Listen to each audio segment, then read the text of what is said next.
You only have certainty if you cut yourself off from reality. We've lost our confidence, if not even our taste for the real. So that's part of what's going on. So that I think in that setting, AI and all our, temptation to be on our phones all the time and think that's reality, that it might not be so tempting if we weren't so vulnerable already. So when I'm talking about bike riding, I say, once you figure out how to ride a bike, the world comes to you in so many possible bike paths that you never saw before. And it's because you become embedded. The knowledge as information, knowledge as focal information paradigm, the information actually cuts you off from reality such that you might not even care about reality because you have the information. That's called positivism. I've heard plenty of scientists talk that way, that this is just about the data. And my job, and what I'm doing is teaching them what they've been doing all along. What I see myself doing is kind of relaying the accents under what it is that they do when they know so they can see it. Because modernity teaches us to misdescribe when we self-describe. We haven't put the right words on what we actually are doing well. So the things that we're doing well don't get honored and they can atrophy. There's nothing wrong with information, but there's everything wrong with information as the philosophical paradigm of how we know. So you got to collect information, but why do you collect the information? You collect it so you can wear it. You indwell them subsidiarily. And so the word, the idea that practically everybody is missing that Polanyi has is the idea of the subsidiary. So even when your students rightly feel like they want their cognition to be embodied, they're not given the word subsidiary. They don't get this from to thing. He really felt like this subsidiary focal integration is what resolved the presumed mind-body problem. And just in an ordinary way, right now, to try to understand my mind, you're indwelling my body, right? As I am yours. So it's a very exposed thing to give a lecture, for example, because Yeah. you have to welcome people to indwell your body to get at the what we call the mind. And you got to indwell your own body to get at the mind too. Actually was on the faculty at Manchester University when Alan Turing was. Polanyi says in a footnote in Personal Knowledge, I dissent from Turing's idea that machines can think. And actually, the two of them put on a symposium and invited scholarship to enter into this conversation. And what he says is that could never be because knowledge is inherently unformalizable. So I think you can kind of quick associate it with me saying, well, information is not knowledge. It's not knowledge. So, but when you think of the baseball pitcher or you think of the trainer of Seabiscuit, that's way richer. It's an artistry, it's an intimacy, because knowledge is inherently unformalizable.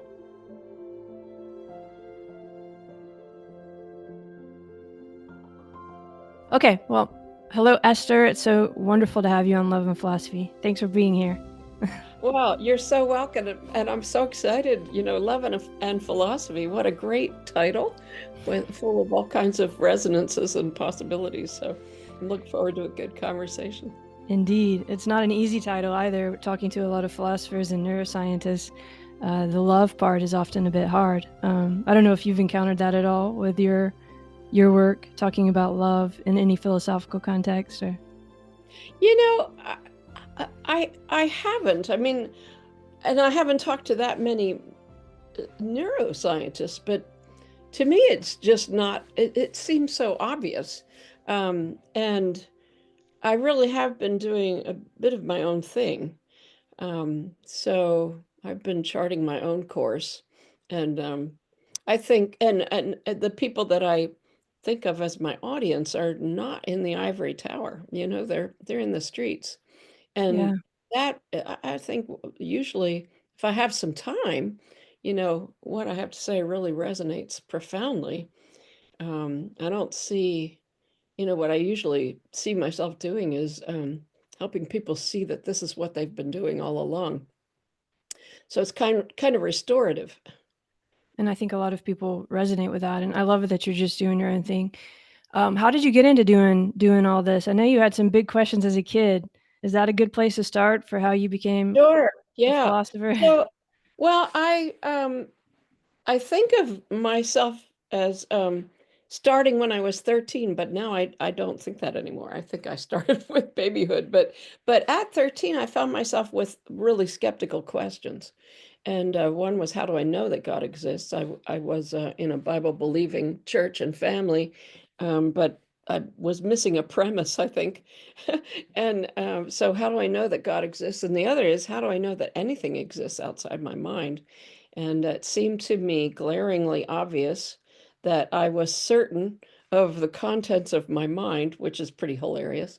Um, and just because I was in touch with that, and that was certain, it was actually blocking me from reality.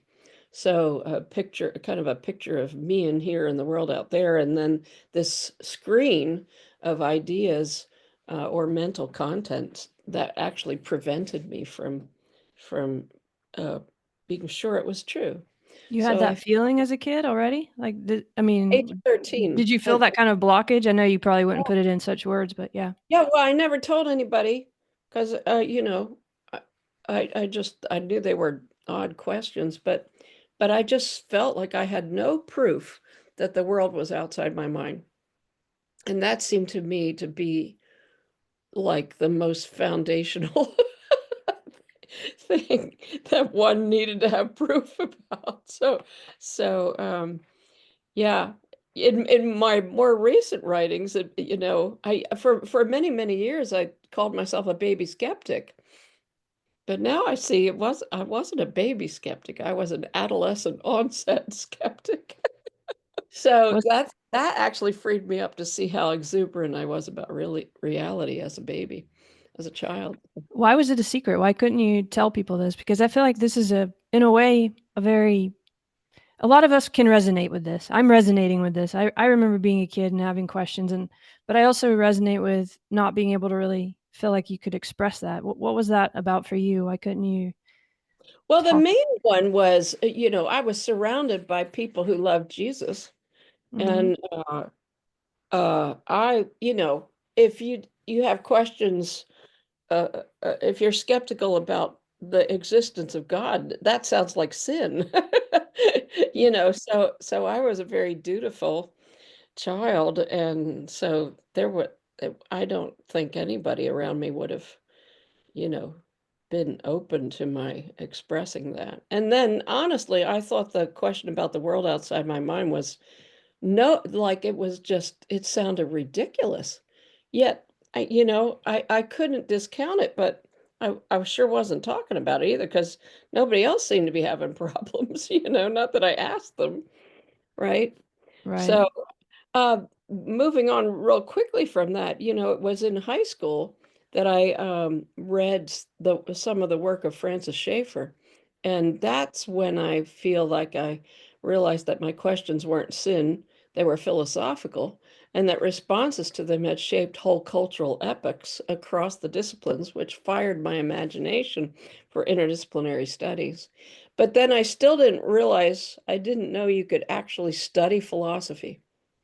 And when I found that out, it took me 12 hours to change my life and, go study philosophy because I felt morally obligated. I was sure I wasn't smart enough, but I had to do it because I felt like those were the most important questions. Yeah. How much did you think about this, do you think, as like an adolescent? And I mean, this Like, was a pretty urgent feeling in you, I guess, right? yeah, and I guess I would say I think I lived a normal life, and I don't remember a continual existential ongoing angst about it, but obviously there was something about it that seemed absolutely fundamental. And to me, all along, especially as I got into philosophy, it just seemed so obvious to me that the fundamental questions were the most important ones. because they were like the bottom, the foundation of whatever anybody's argument. It just always seemed to me that the most fundamental questions were the most important because they affected everything else, which will make a philosopher out of you.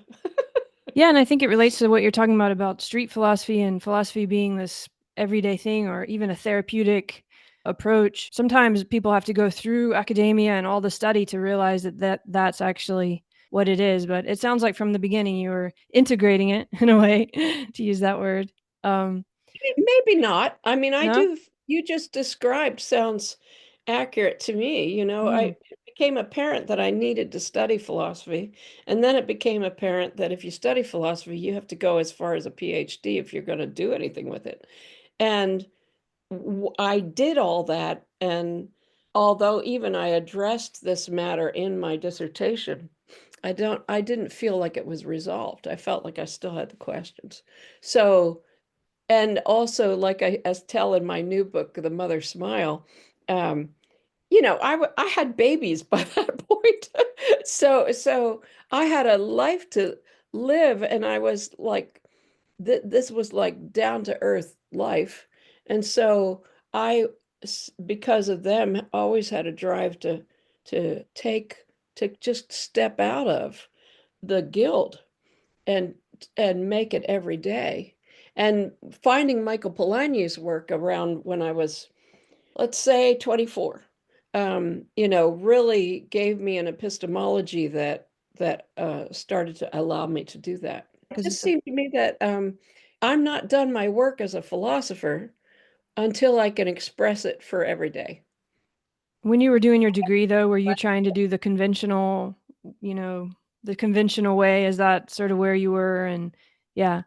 And what gave you the confidence to, was it Polanyi maybe, or how did you find, because I think it takes a certain kind of confidence to even begin to write the way you wrote your books, where you kind of say like, okay, philosophers, I'm going to do this. You're kind of holding both things, right?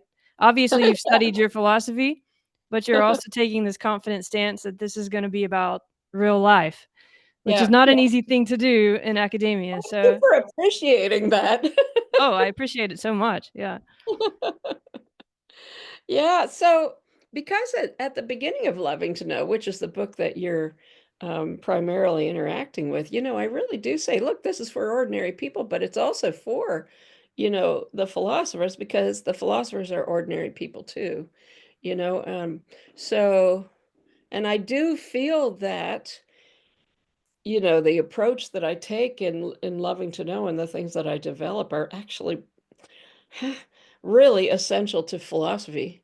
It's just that nobody talks that way. I think so too. And I think it's really about all those main problems that we would list as philosophers, you know. And I actually think bringing Polanyi in is really wonderful. And even though it is written in a way that's very easy to read, and we're talking about life in a direct way, which is really refreshing, and you don't have to be a philosopher to read it. As the book goes along, it's quite philosophical. I mean, you're layering things together, and you can tell you've thought through it as a philosopher. But I think this talks to this focal subsidiary integration aspect, which I would like for you to maybe unpack a bit, because I feel like we already have been talking about that a bit. Like that, for me, helps me understand that childhood experience that we have of where, that that movement of kind of the subsidiary becoming focal, or noticing the patterns. But also, in philosophy itself, how we might need to focus on particular kinds of academic sources at first so that we find our confidence.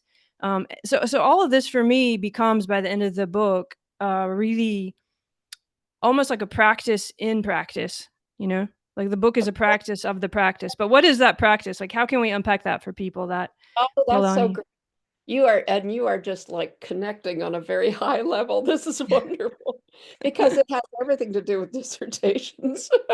So when I talk to most people that I talk to, I start with riding a bike. Yeah, your dad. I think I remember this. Yeah, Yeah. the bike stories and loving to know.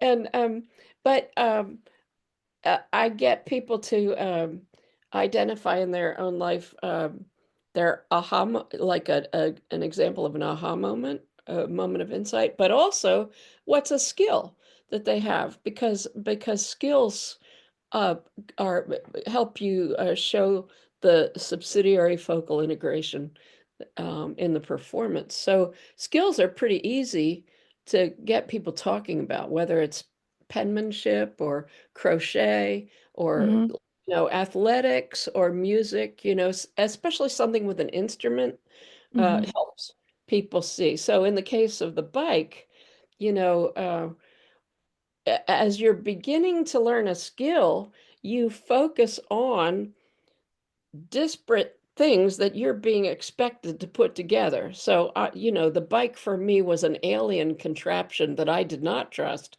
And I didn't know how one would ever keep their balance on 2 points, which is pretty funny. My body was totally opaque. And my father's words might as well have been another language, right? So all of it was opaque and disconnected. And Yeah, he's so, telling you to balance or something, right? As if you would know right, what like, that what is is. that? Yeah, it's like he yells, balance, and pushed me. He pushed me down the hill, which, isn't exactly a bad thing to have done because he knew he couldn't put it into words, right? So he hoped that by the end of the hill I would be riding. Mm-hmm. Well, you get the skill, what happens is all those things that you were focusing on, you come to indwell, and Polanyi's word is subsidiarily. So when he says that, he means you rely on them to shape or focus the pattern. And actually, the pattern is the thing that interprets the clues to you.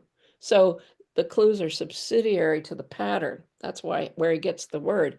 And yeah, so when you get so you can keep your balance on a bike, you realize that keeping your balance, like that felt sense of balance is a essential to the riding, but it's also subsidiary. So if you were to focus on it, you'd probably fall off the bike, right? So Polanyi's point is all knowing has not one but two levels, the from level and the to level, and your job is not to get rid of the subsidiary.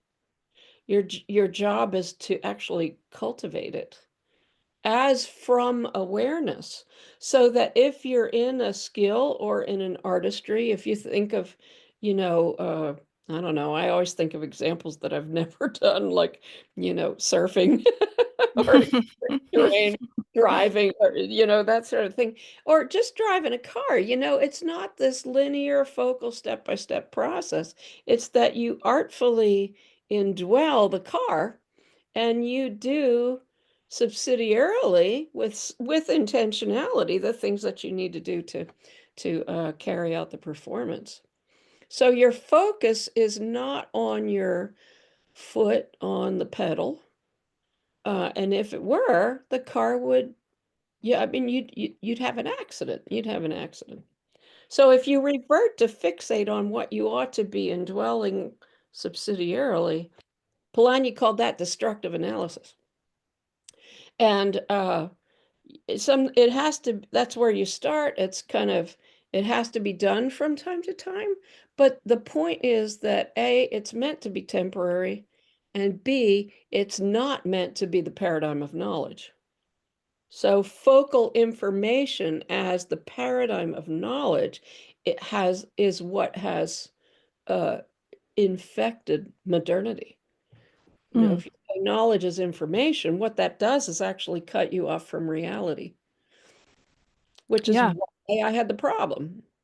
Yeah, I love this on so many levels. Let me just be a little messy and you take it where you want. But coming out of neuroscience, I think of cognition as an act that's that subsidiary, that then maybe some part of it is focal, which is what we think of as our thinking, this whole voice in the head thing. But it's really just the focal part in this kind of support that's always there too. Or I'm not sure how you could maybe clarify it better. But as I read the book, I start to notice you're kind of showing us that we're part of a sort of larger process that we can trust, but then you can't keep thinking about it all the time. Like we don't think about what the alphabet is and all this stuff when we're reading. I don't know if that makes sense for you or if you want to bring up maybe what the body means in all of this or something. But for me, it feels it's actually solving a lot of those seeming mind body problems Right. in Yeah. a way. Yeah, and Polanyi himself does have an essay that you might like to read. It's in the collection called Knowing and Being. Can't remember the name of it, but it's the two last essays in there. I think it's the next to last one, but he really felt like this subsidiary focal integration is what resolved the presumed mind-body problem. So, and as I think, just in an ordinary way, right now, to try to understand my mind, you're indwelling my body, right? As I am yours. So, Yeah. it's a very exposed thing to give a lecture, for example, because Yeah. you have to welcome people to indwell your body to get at the what we call the mind. So, and you got to indwell your own body to get at the mind too. So there's all that. Now let's see, have I lost the train of thought? Oh, I know what I thought maybe you were headed toward is you said something about trusting maybe what's beyond you. And so like what I would like to say is Polanyi said all knowledge is from the subsidiaries to the focal pattern. But, and this is what captured my heart in Polanyi and I did my dissertation on, it's also from to and beyond. Because I'm the kid that felt like she had no contact with reality, and here's this premier scientific discovery that would blithely say, oh, by the way, you've made contact with reality. Like, who says that? And that's exactly what I needed to hear. When you have a sense, an unspecifiable sense, you can't put it into words, of indeterminate, you can't say what it is, future appearances or manifestations. So I called that the IFM effect. And that's what I wrote my dissertation on. Well, those IFMs or indeterminate future manifestations, a simple way to say it is possibilities. So you found my work and you said, oh, there's a possible podcast or two in this, right? So so that's possibilities. And it's actually those possibilities that you feel, but you can't even test them because you can't articulate them. But you've got this felt sense that it's like you walked into a place that there's a space and it's fraught with richer meaning. Okay. Exactly. Yeah.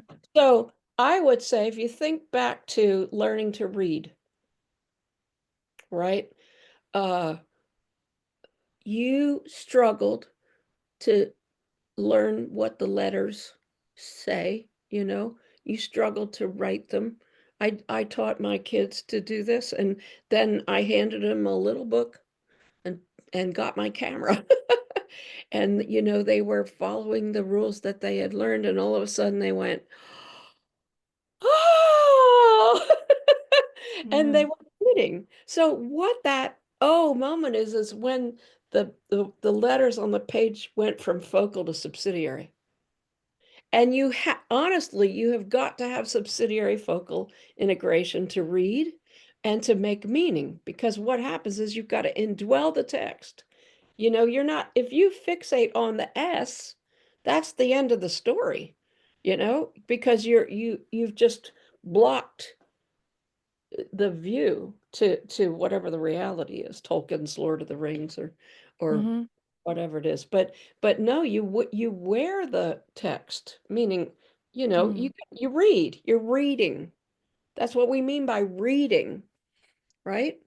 Right. So reading is putting it at the subsidiary to open the world to and through the integrative pattern to all kinds of possibilities. That's really wonderfully said. And yeah, when I read your work, or actually some people told me about it just recently. So I'm just like, this is the first book I've read of yours. So hopefully this is the beginning of the conversation. But it wasn't that I thought, oh, there's a podcast in that. Definitely not. It was more because I'm a philosopher. And the reason I do this is like to try to make it public what's happening in the same way that you took the picture of your kids in a way. I like to show this exact process that you just described in a way where you're coming into awareness of what's been holding you all the time in a different way. And it's an aha kind of thing, Yeah, which it I is. feels like, isn't that what this knowing is in a way? So that if you want to, so I feel that when I teach people subsidiary focal integration and teach them my philosophy, uh, they're not going to be taken like out of their comfort zone into some alien word full of realm of jargon. They're going to be restored to themselves. Hmm. And my job, and like what I'm doing is teaching them what they've been doing all along. And what I see myself doing is kind of relaying the accents under what it is that they do when they know so they can see it. Because modernity teaches us to misdescribe when we self-describe, right? So we haven't put the right words on what we actually are doing well. So the things that we're doing well don't get honored and they can atrophy, right? And that was Polanyi's point. If knowledge is explicit information, no scientific discovery could ever happen. Hmm. But it does. So fix your epistemology if you want science to continue. Wow, this is really rich because as you were talking the last two times, it reminds me, I mean, it feels like opening pathways between what is connected or something like that, which is a very different feeling from there being these separate containers, which is more like what we learn in education. So I Yeah. feel like, that's that integrative, I guess, but you're sort of opening up whatever's all come from the past till now and into the future through these different maybe ways of becoming. I'm thinking of the magic eye where you suddenly, I love that, where you suddenly see this kind of new thing that's been there all along. And I Mm, guess like that's really different from that dichotomous way mm. that a lot of us assume, right? And that's even in our language. Oh, oh, it's very liberating. It is so liberating. I mean, I have seen repeated transformation in my students teaching them this. It's a beautiful thing. It's a beautiful thing. So, Because and it, they and because they here's connect to it in their own life and in their own body, is that yeah. So it's yeah, different than just so sitting there putting something in your head, kind of that right, idea. right. Because if and that's why, I can't write epistemology textbooks because it's not going to be additional information that fixes this. Okay, I got to say some stuff, but it's that's why I use the word therapy. It's Mhm. something that you've been bodying that's mistaken that needs to be reoriented. Yeah, So you do, I love that you talk about that epistemological therapy or even being a sort of philosophical therapist. Because I think it connects also to the body too, and it's because you're not talking about just talk therapy. I mean, you talk about dance, and the body is a very important part in all of this. And I actually feel like maybe that kind of academic world is starting to realize that too through something like 4E, embodied cognition, and all this. We're all trying to kind of come to this. Young students now want to understand knowledge and cognition through exactly what you're presenting, this lived bodily way, which doesn't mean we like get mhm. rid of all the other stuff. I'm thinking about the dichotomies or the daisy of dichotomies or this kind of conventional way that you talk about in the first part of the book. So if you see knowledge as focal information, right? And we do. That's what the mindset is that defines modernity. Is knowledge is information, and then your job is to collect it, right? Exactly. Yeah. You get the information. What people kind of assume Yeah. is what we're talking about. So that's what I'm trying to bring up Yeah. here. So Well, the thing is, uh, what information, like what is not expressed in that is that information is articulated in sentences and it's focal, meaning you focus on it. Okay, so somebody might like say, well, what does that even mean? Well, there's good reason they might say that, but if you think of writing sentences up on the board, or like, people are just liable to say, well, 2 + 2 is 4, right? Okay, that's got to be knowledge, right? Well, there's nothing wrong with information, but there's everything wrong with information as the philosophical paradigm of how we know. Okay. So you got to collect information, but why do you collect the information? You collect it so you can wear it. So what you want, you learn the times tables so you indwell them subsidiarily. And so the word, the idea that practically everybody is missing that Polanyi has is the idea of the subsidiary. So even when your students rightly feel like they want their cognition to be embodied, they're not given the word subsidiary. So they don't get this from to thing. But if you're going to be a baseball player, you better be doing subsidiary focal integration or you will not make it as a professional. It's like you cannot play baseball if you're not doing subsidiary focal integration. So, and then you start saying, okay, baseball, well, now that might lead to this daisy of dichotomies where we think, well, if it's physical, it's not what goes on in the classroom. It's kind of, we can think it's mindless.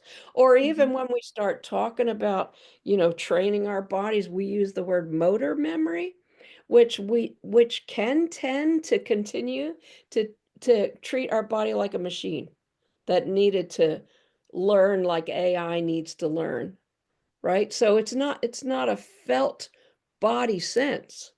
But if you see an athletic artist, like we in the Pirates in Pittsburgh have a, a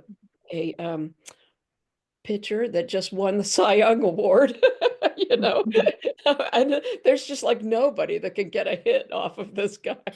He's like, and he's young, young, young, but somehow his body is this rich wisdom of being a pitcher.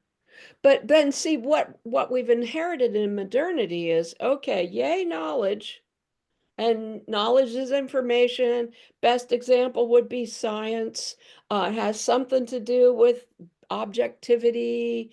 So yay, objectivity. We love analysis, breaking it down to the bits. That's when we think we've got control. Actually, this is a kind of a control approach, which is what modernity is really all about. I think it's control and power, right?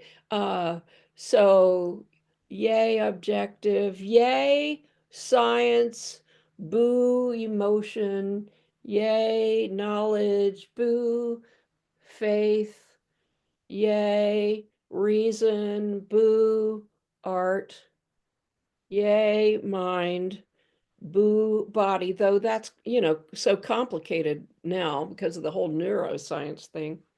I would say we also tend to say this is male, yay, male, boo, female. Not that any particular man might think that way, but somehow, this masters and possessors of nature that set up modernity is very masculine sounding, like it's about triumph over a female. So those binaries, and the reason I'm talking about a daisy is I developed this as a diagnostic to help people see that they've got all kinds of presumptions about knowledge, right? So it's knowledge or it's not knowledge, it's faith. So as a Christian believer, the faith reason divorce, is a big thing. Do you have to give up your mind to love Jesus? Which is, I think any Christian believer uh, gets confronted, like people considering Christianity have their nose pressed into that, which is what the book Longing to Know is about. So I think that all those dichotomies are endemic to modernity. Another thing that's endemic is on that daisy of dichotomies, there's no role for responsibility, like taking Yeah. personal covenantal responsibility to risk, to pledge, to invite reality. None of that's on the daisy. So I think I like to stack on the metaphors. So I think we need to torpedo the daisy. just tear it up and start over. And I find that Polanyi's subsidiary focal integration it doesn't even like critique the daisy, it just dispels it.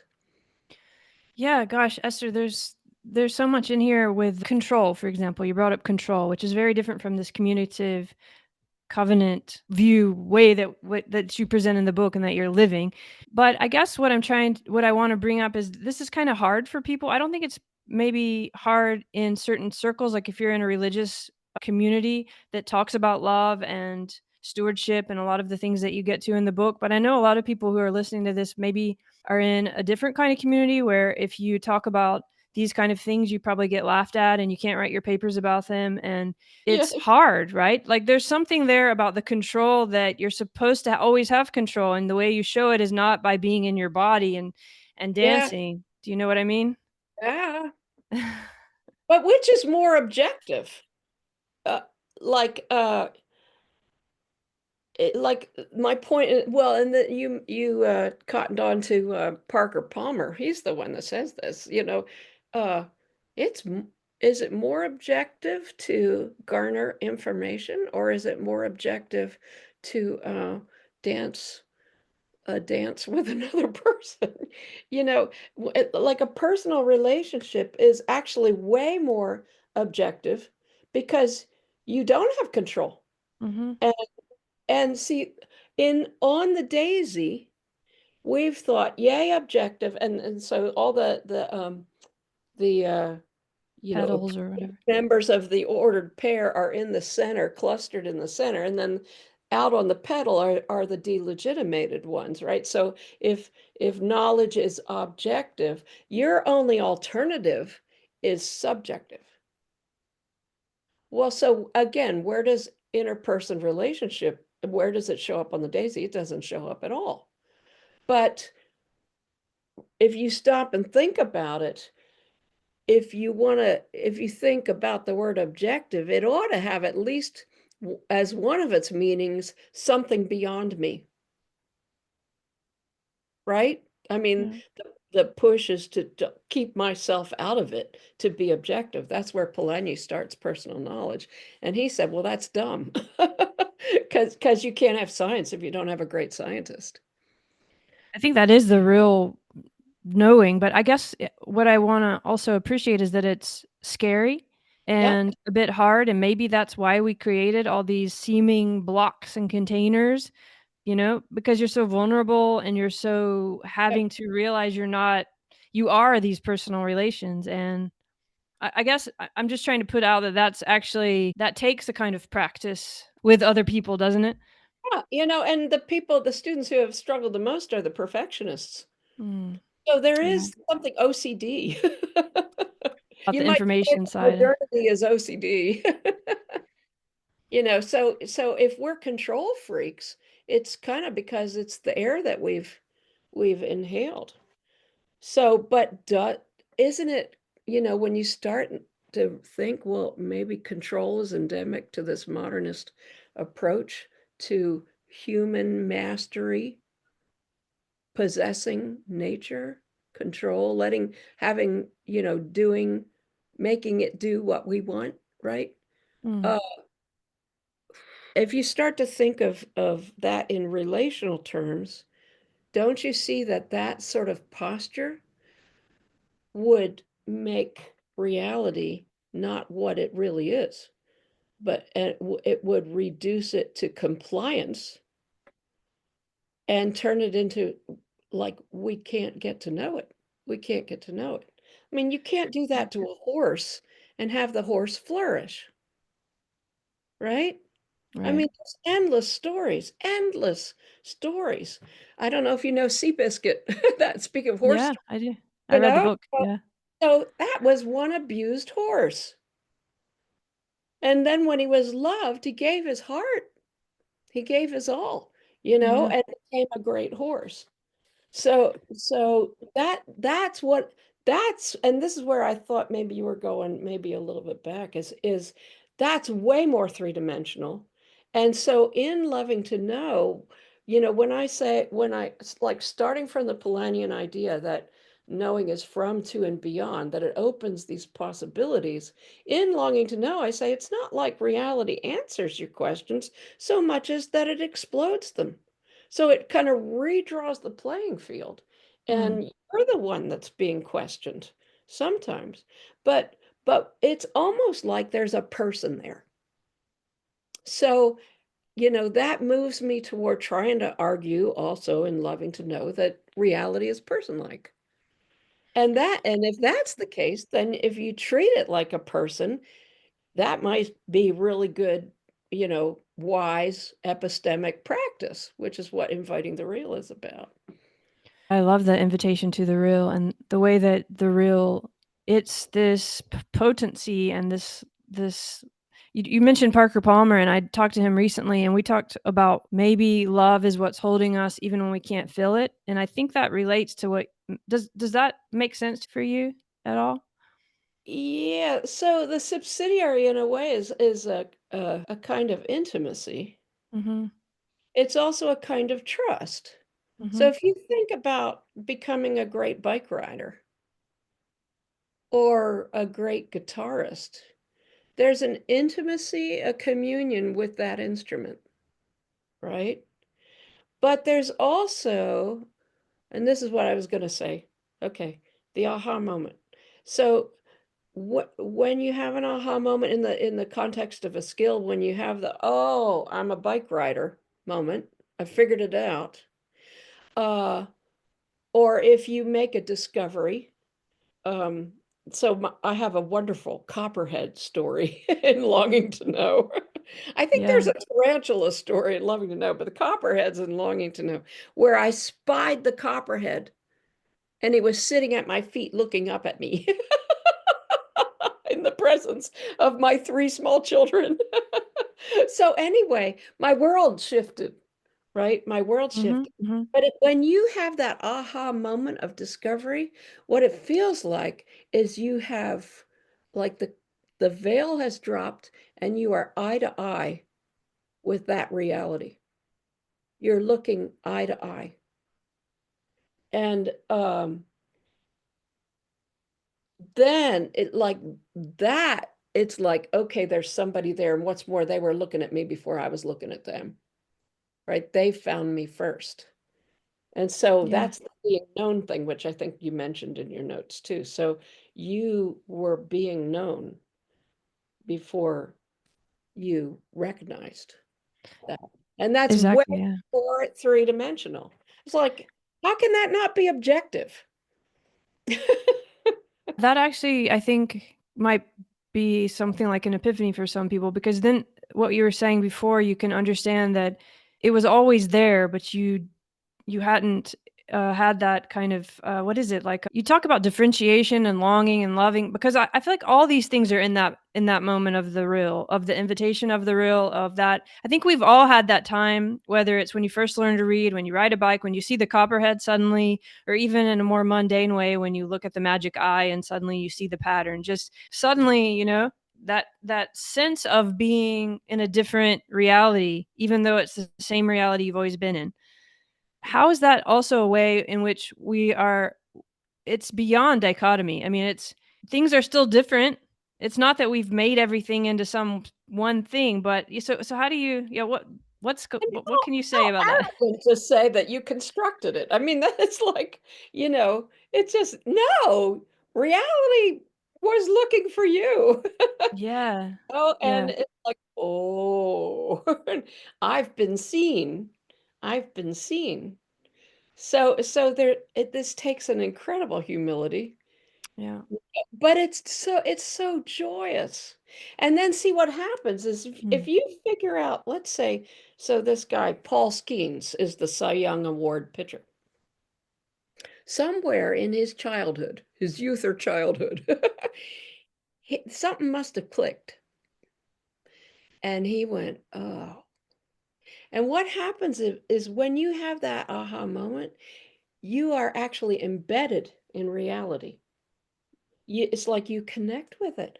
I know how to pitch whatever ball, you know? It's like and then the world opens up to you in possibilities. So when I'm talking about bike riding, I say, once you figure out how to ride a bike, the world comes to you in so many possible bike paths that you never saw before. And it's because you become embedded. So unlike the knowledge as information, knowledge as focal information paradigm, the information actually cuts you off from reality such that you might not even care about reality because you have the information.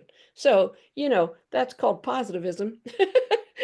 I've heard plenty of scientists talk that way, that this is just about the data. Well, I'd like to say something crass at the moment. You know, that's just crazy, So, but to find yourself to have been thrust out into this beautiful world that was your own all along, you know, Mm. and that your intimacy is of course it takes everything you have. That was Polanyi's point, but that isn't subjectivity. That's humility, that's covenant, it's intimacy. And what I'm arguing in my last book, The Mother's Smile, is we were born into that encounter. We were born into the most sophisticated philosophical paradigm. We're born into it.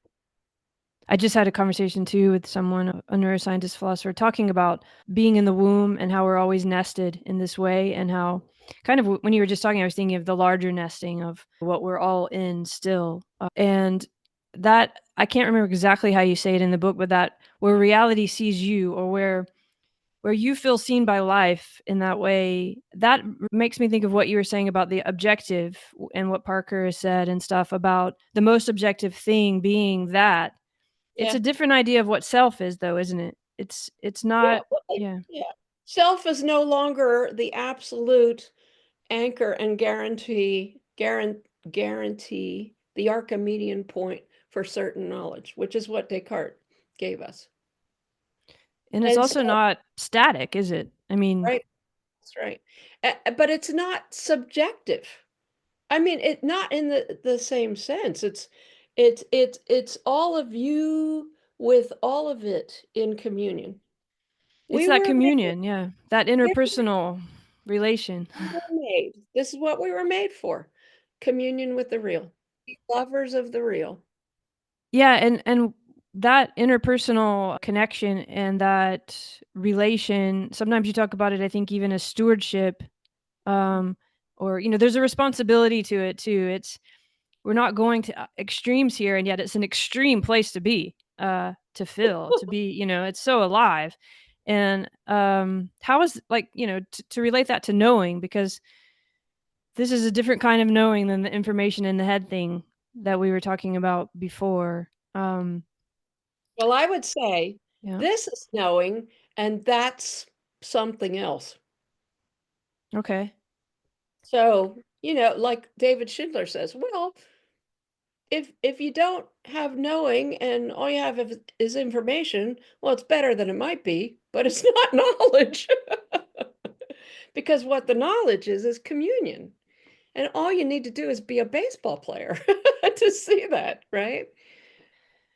Yeah, I agree with that, and I think we can understand it when we're doing something like playing baseball, but when we're doing something like learning in a classroom, which is changing now, um, it feels really important that we try to connect this in the way that we teach, and Yeah. even what teaching is, what education is, instead of, because now we have a very different relationship to that information side, and there's something about that communion and that way of knowing that feels so crucial right now. Yeah. Well, so I'm an emeritus professor, so I've had some classroom experience and I taught lots of students this, and then their concern is, well, my other classes don't get this, you know? Well, do you remember I said there's nothing wrong with information? It's just wrong as a paradigm. And I think that this covenant epistemology and with its subsidiary focal integrative component, which I'll always have, what it does is it makes information sing. So if you want to do the best by your information, again, what you want to do is wear it. So like, I started life in chemistry. Well, that periodic table, it needs to be somehow printed on your psyche so that you see the world in those columns, right? So I think in any place where learning is going on, there's some things you can identify that maybe you have been overlooking. One is, I had told my students, you always want to find a professor that's got a twinkle in their eye. So they're rhapsodic about their own work. And you know what? They like you too, right? So that means they like teaching. Mm-hmm. So that twinkle is a piece that I would want to underline an accent of. Another would be, I think that I wish that colleges would see that their job is to cultivate lovers. To cultivate lovers of the real. The whole thing you can do with data and assessment, educational assessment, that's all stuck in the modernist epistemology of knowledge as information, which means it's not going to give you the read on whether you've made a lover of the real. But when you see students who graduate and they're glowing and so excited to get involved in the Human Genome Project, it's that love. It's the love that's a clue that the education has happened. So, uh, and then you see every discipline has its moments of destructive analysis. If you're gonna learn the biblical Hebrew, you gotta promise to love, honor, and obey the syllabus where the teacher gives you these assignments, and you gotta trust that that's going to get you to the place where you can see reality, right? That's part of the commitment angle, the covenantal angle. So, every student has to commit. If they don't commit to do the homework, there is nothing I can do. I taught logic for 45 years. There's no way you can do logic if you don't do the homework. So, but I remember one student who did really well, and had this surprised look afterward. He said, well, early on, I decided I would do exactly what you said. I said, good, and that got him out, and I would say to my logic students, okay, what the goal is for you to wear your logical, I kept saying, you want to stick this in your pocket, you know, and Yeah. then the world comes to you in something like a logical structure. It's like inviting the real by doing that, by doing the work and communicating. I think also you probably must in your classes, there's a sense of that you're not alone, right? Even though you got to do the work alone at home or whatever, it feels more. I'm thinking of in your book when you talk about some of the students who were friends like their whole life and they love learning together. Yeah. That kind of really stayed with me, or even your book club, or these kind of things where you're doing it together and that's a different feeling than I see a lot of students where they feel like they're alone and they're fighting all their peers, even Yeah. fighting their teacher, maybe. Yeah. So in my course in which I taught longing to know and loving to know, the third component of that course was a project.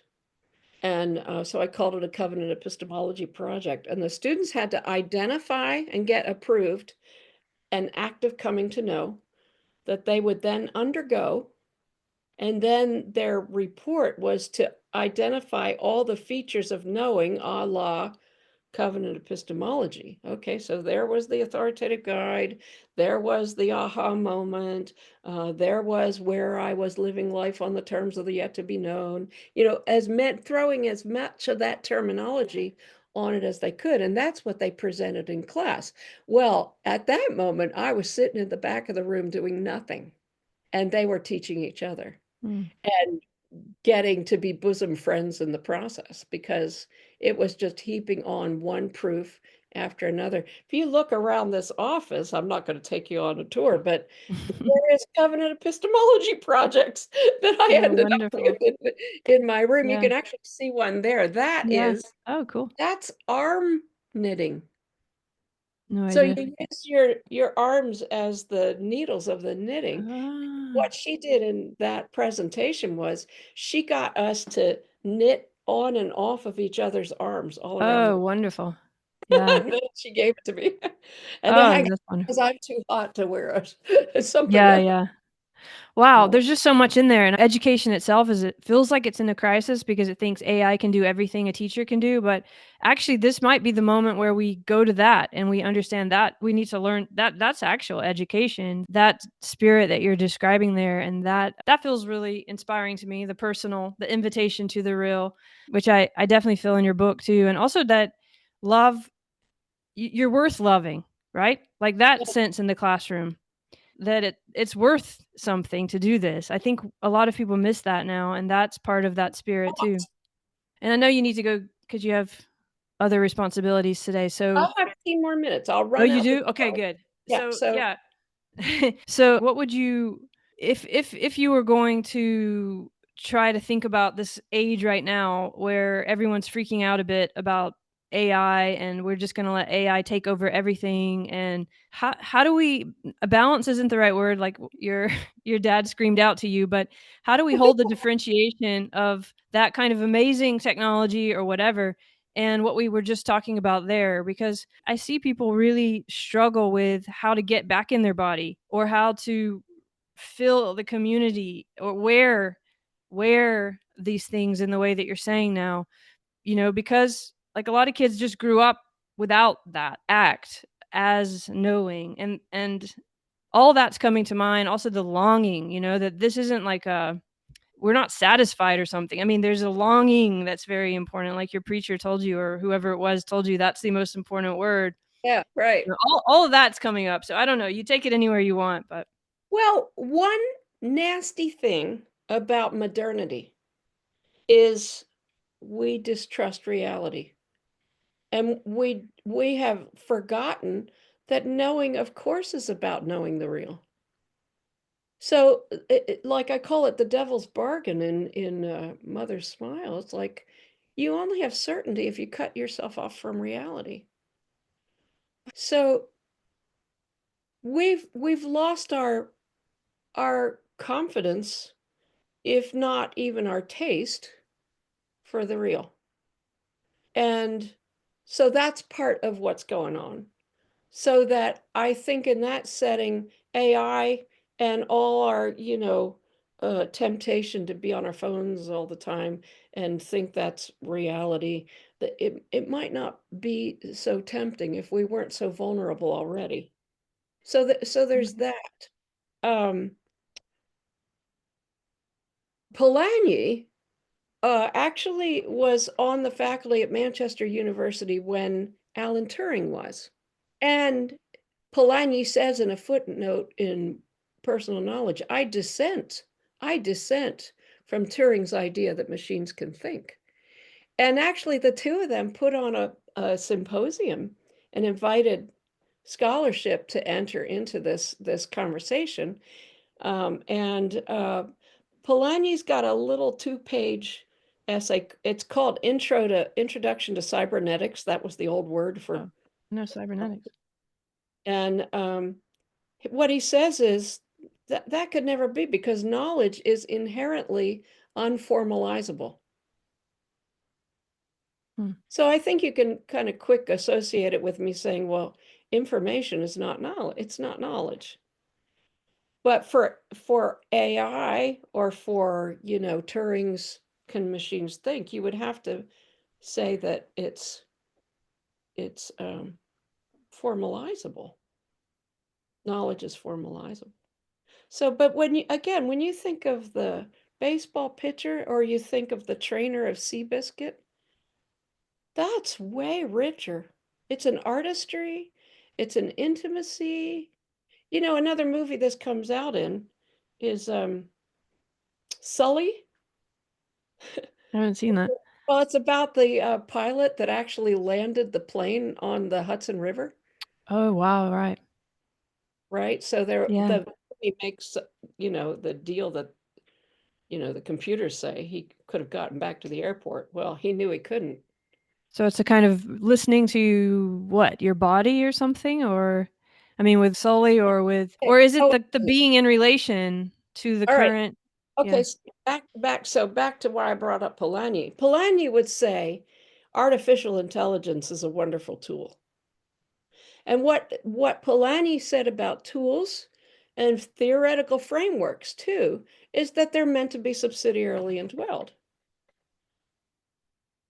That's Mm. where does the information go? Well, you want to put it at the subsidiary. And so, like somebody said to me in a conversation yesterday that, just even in the last few months, as a business design thinker, he can now do the work of that it would have taken a team of 10 people to do, he can now do by himself because of AI. Well, the fact is he's still doing it. You know what I'm saying? And so more of it has become like if you get a good tool, it kind of leverages whatever. But you don't worship the tool. I mean, and actually, I do think computer scientists love their software and love their their computers, but it's meant as a subsidiary, the way you'd love your guitar, right? If you're making music. So I may very well be incredibly naive. There's so much I don't know. Um, but it just seems to me a question of what you've got above and what you've got below. Actually, it's very refreshing because it just feels kind of putting it in perspective that it's another way to be in vicinity maybe with the real or something without it becoming the real. I think that's the kind of the trick that people have maybe grown up with thinking the screen is the real. Hmm. And Yeah. that's maybe the hard thing to realize because then you have like, when you're in vicinity, when you're with a bird, whether you're with another person, when you're with your friend, that's a different and a real kind of knowing in the way we've talked about. But I think if you've had the mediation of the screen since you Hmm. were born, it can be, you have to relearn that in a way, or you have to learn that or something is Yeah. So somebody said to me at a recent conference, why isn't the internet just as real as the world? Uh, well, I guess one thing I want to say is it does seem to uh, there's something about it that seems inclined to vice rather than virtue. um we all kind of have a sense that this is not good for our children, you know and and I one of the things about my kind of subsidiary awareness that I cherish is orientation. Like I want to know where north is, south, east, and west, and I want that to subsidiarily fill in my driving. If I don't know which way the sun's coming up, mm, you know, mhm. and I want to be able to say, well, you want to get to the mall, you want to go west from here. I Oh, want to be yeah. that. But if people have grown up on Google Maps, they're deprived of the opportunity of learning that intimacy. So, and I think you would find that with any kind of craft or skill. Like one of the books I talk about in Doorway to Artistry is one my artist son-in-law recommended, which is called Fewer Better Things. Mm, And he talks about material intelligence, that really this is dumb, not smart, right? This is a dumb object. funny we call it smart, right? We call it a smartphone. And he's a curator of a museum, but he talks about skilled learning. He talks about some kid, girl in his grandfather's generation who she babysat at the neighboring farmhouse. This is how the book starts. And the pig, something happened to the pig, and she had to butcher the pig. She knew she had to butcher it or they'd lose the pig. So she was babysitting. I don't know. You have to go. I'm not very good at remembering such things, but go read it in the book. It reminds But me of Charlotte's when you Web, which is think so of, sad, but yeah. yeah, right. Some pig, some pig. But anyway, when you stop to think of you, you, when you start to think of the craft that can get lost, or my temptation. I'll be very frank. I've had a body issue that's kept me laid out a lot for the last Mm. several months, and I've gotten really good at Sudokus. Oh, wow. What I've found is I don't if I'm on my phone all the time, my head somehow doesn't have the space of reverie or Mm-hmm. wandering or just kind of that presence to just following your thoughts. And even if I'm listening to a book, even if it's a great book, my I don't have that leisure, Mm-hmm. for my mind that I'm sure is essential to artistry. If I'm going to have a new book idea, I better get off my phone. That's how I feel. Mm. There's something really rich in that. There's like 5 million things I'd like to ask you now, but it's at the end. So, I mean, one thing, just why don't we talk about Polanyi more? But that will have to be another conversation. But what in all that you were saying, you brought up, and in the book too, there's a kind of sense of when your orientation, or I think about this a lot because of thinking about the hippocampus and movement, but just being in a space and knowing where you are in relation to everything else. And Yeah, how that metaphorically, I think, feels very important, but also like literally kind of that sense of what you're in relation to. And when we are in relation only to our screen, it's narrowing. Yeah. you know, like feeling that somebody's behind you. Yeah. Or that you're in that like multiplicity, or this constellation rather than flatland or something. I guess we do have to go now, but I want to bring it to love because I don't know if you have any experiences of love that you want to share, even just of Polanyi or something. I don't know, like what's that word mean for you, or Yeah. what is it? Because it's such an important part of this book, of course, but it's also, it's where we kind of go in the end. It's not even mentioned that much, but it's so much a part of it. And then we get to the invitation of the real, and then love feels very potent. But in longing to know, I said, well, knowing's a little like a marriage. And you got to promise to love, honor, and obey. And then if you're having promised and covenanted, if you're blessed, reality will self-disclose. Right? Like literally. So the covenantal dimension of knowing, it's like you are not entitled to reality. You're not entitled to it. Right? That was the arrogance of modernity. So there's that. But here's what I've said in Doorway to Artistry. And that might, I don't know, it might be my favorite book. It's certainly my happiest book. Oh, good. Yeah, all this inviting the real stuff. Well, guess what? Reality was inviting first. Reality shows up and welcomes you and says, "Here I am." And I'm just following David Schindler in this, that's the moment of beauty when you say, look at that, right? And then what he says is beauty attunes us to respond in love. So when we notice something, it's like this thing that said, here I am, kind of commanded our attention and then our devotion. So that's where we promise to love, honor, and obey. So for any student choosing a major, there was a moment of love. There was a moment when they fell in love with something.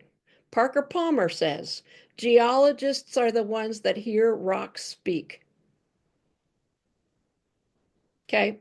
And then what do? You just follow it in love.